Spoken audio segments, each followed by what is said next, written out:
సమస్యలపై ఏఐటీయూసీ చేస్తున్న పోరాటాలకు ఆకర్షితులై పలు విభాగాల కార్మికులు తమ సంఘంలో చేరుతున్నారని ఏఐటీయూసీ జిల్లా ప్రధాన కార్యదర్శి సిర్రా దేవేంద్ర అన్నారు. ఇక రిమ్స్లోని S4S ఏజెన్సీకి చెందిన 10 మంది కార్మికులు ఆయన సమక్షంలో ఏఐటీయూసీ అనుబంధ సంస్థ తెలంగాణ మెడికల్ కాంట్రాక్ట్స్ వర్కర్స్ యూనియన్లో చేరారు. వారికి కండువాలు కప్పి యూనియన్లోకి సాదరంగా ఆహ్వానించారు. కాంట్రాక్ట్ కార్మికుల సమస్యల పరిష్కారమే లక్ష్యంగా సంఘం పనిచేస్తుందన్నారు.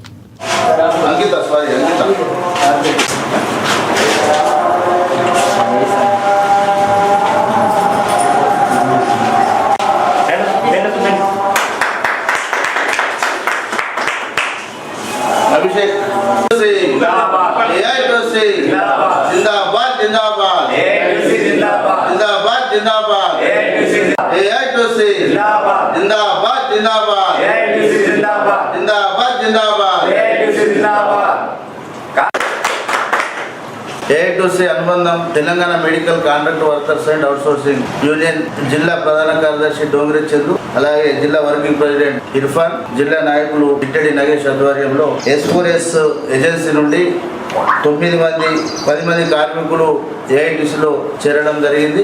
ఏఐటీయూసీ పోరాటాలకు ఆకర్షితులై ఏఐటీయూసీ సంఘాన్ని గుర్తించి ఏఐటీయూసీలోకి రావడం జరిగింది. S4S కాంట్రాక్టర్ కంటే ఏజెన్సీ కంటే ముందు దుర్గం కాంట్రాక్టర్ ఉండే. దుర్గం కాంట్రాక్టర్ ను తొలగించిన తర్వాత S4S ఏజెన్సీ వారికి వీళ్ళను 24 మందిని అపాయింట్ చేసి ఇవ్వడం జరిగింది. ఇప్పుడు వారికి దాదాపుగా 4 నెలల నుండి వేతనాలు రావడం లేదు. PFPSI కూడా క్లియర్ లేదు.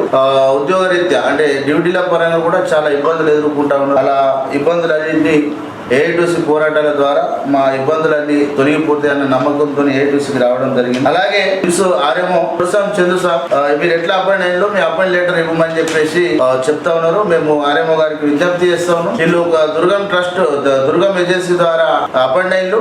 ఆ దుర్గం అపాయింట్ అయినప్పుడు సంబంధిత రిమ్స్ డైరెక్టర్ గారికి వీళ్ళు ఎట్లా అపాయింట్ అయ్యిందో దానికి సంబంధించినటువంటి అగ్రిమెంట్ కాపీ వాళ్ళ దగ్గర ఉంటది. ఆర్ఎంఓ గారు వాళ్ళ రిమ్స్ డైరెక్టర్ గారి దగ్గర నుంచి సంప్రదించాల్సిందిగా తెలియజేస్తా ఉన్నాం. లేకుంటే మేము రిమ్స్ డైరెక్టర్ గారిని కలిసి అపాయింట్మెంట్ కు సంబంధించినటువంటి ఏదైతే అగ్రిమెంట్ కాకుండా అది ఇప్పటికి కూడా సిద్ధంగా ఉన్నాం. కానీ ఆర్ఎంఓ గారు కార్మికులను ఇబ్బంది పెట్టద్దని